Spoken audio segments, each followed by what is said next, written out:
Buenos tardes or buenos noches, whatever suits you best. My name is Tony, and in this video I'll be showing you what I usually pack in my camera bag. It's actually my wife's camera bag, but she's kind enough to lend me since I have more gear than her to carry.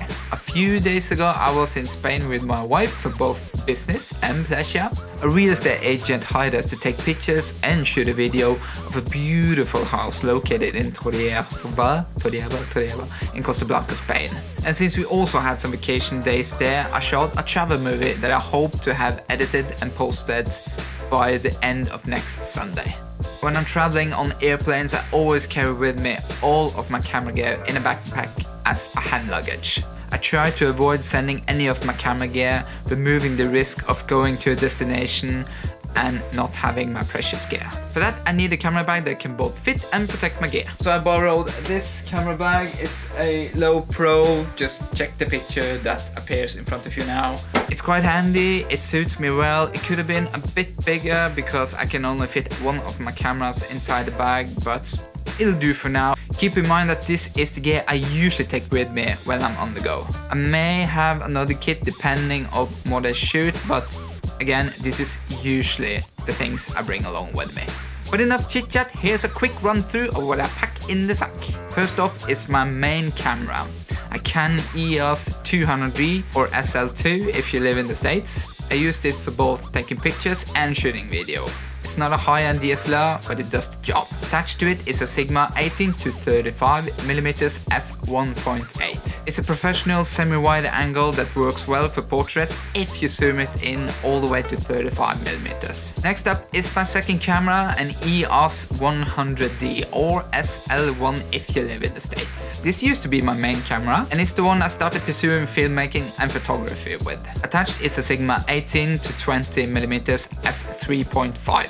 The overall sharpness and colors is not as good as on the 18 to 35, but more than good enough for my projects. Picture quality is important, but we must not forget about audio. For on-camera microphone, I use the Rode VideoMic Pro with a dead cat windscreen. It's powered by a battery, making it able to record sounds that may be hard to pick up with the built-in mic on the camera itself. I rarely bring a tripod, but I always bring with me my bendy gorilla pod. This thing makes it easily turn your camera into a vlogging setup, and you can put the camera on different places and get the angle of your choice.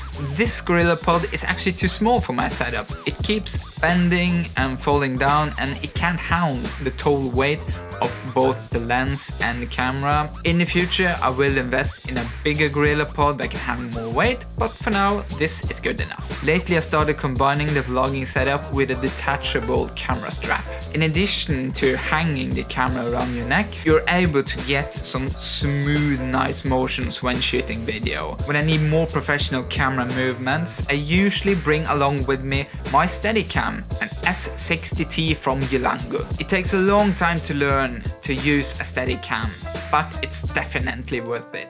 I'm not the most professional user, but I can get some smooth shots. I also got an action camera, GoPro Hero 4 Session. It's a small camera that you can place where you want or can't place your DSLR. I bring straps and setups to attaching the GoPro to helmets, hand straps and car hoods to name a few. And yes, this video is scripted, and please don't judge me. For the shots above, I use a drone from DJI, the Mavic Pro. I love how small you can get the drone with the jointed legs, and the picture quality is quite good, especially at sunset and sunrise. I always pack an external audio recorder.